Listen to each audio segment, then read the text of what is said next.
Hello बच्चों, तो चलिए इस प्रश्न को पढ़ते हैं। उस रेखा का समीकरण ज्ञात कीजिए जो रेखा 2x माइनस 3y बराबर 8 के लंबवत हो तथा जिसका y अंतःखंड 5 मात्रक हो।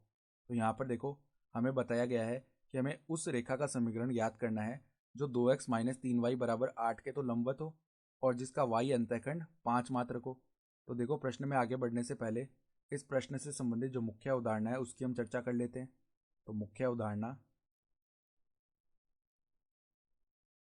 अवधारणा देखो क्या हो जाएगी। रेखा रेखा की ढाल m व y अंतःखंड c होने पर रेखा की समीकरण क्या होती है। रेखा की समीकरण किस प्रकार लिखते हैं।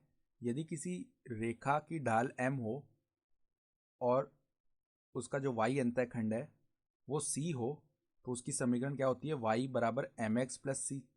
ठीक है, तो अब देखो, हमारे पास में y अंतःखंड तो दिया हुआ है 5 मात्रक का। तो हमें क्या करना है, उस रेखा की केवल हमें ढाल निकालनी है। अगर ढाल आ गई तो समीकरण हम आसानी से लिख पाएंगे। ठीक है, तो ढाल के लिए देखो हमें बताया हुआ है कि वो जो रेखा है वो 2x माइनस 3y बराबर 8 के लंबवत है। ठीक है, तो 2x माइनस 3y बराबर 8 की सबसे पहले हम ढाल निकाल लेते हैं। और हम जानते हैं कि जो लंबवत रेखाएं होती हैं उनकी जो ढालों का गुणनफल होता है वो क्या होता है, -1। तो देखो, लंबवत रेखाओं लंबवत रेखाओं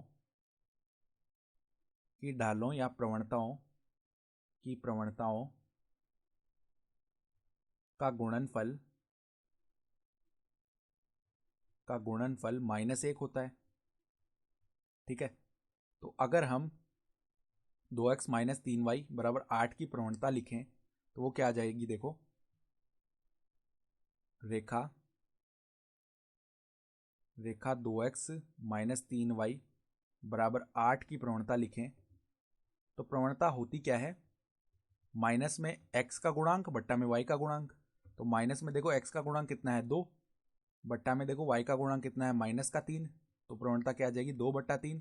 तो अब इसकी लंबवत जो रेखा होगी उसकी प्रवणता यदि m है तो m गुणा में 2/3 का मान -1 के बराबर आना चाहिए, क्योंकि ये दोनों रेखाएं परस्पर लंबवत है। तो यहाँ से m का मान क्या आ जाएगा, -3/2।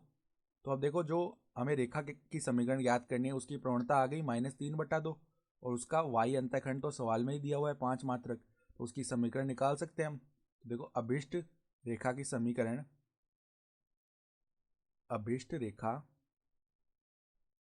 समीकरण क्या आ जाएगी। देखो, y बराबर एम एक्स प्लस सी। तो y बराबर -3x/2 प्लस में c का मान कितना है 5। तो यहाँ से देखो लैसे लेके सरल करते हैं तो y बराबर में क्या बन जाएगा, -3x प्लस में 10/2। तो -3x प्लस में 10/2।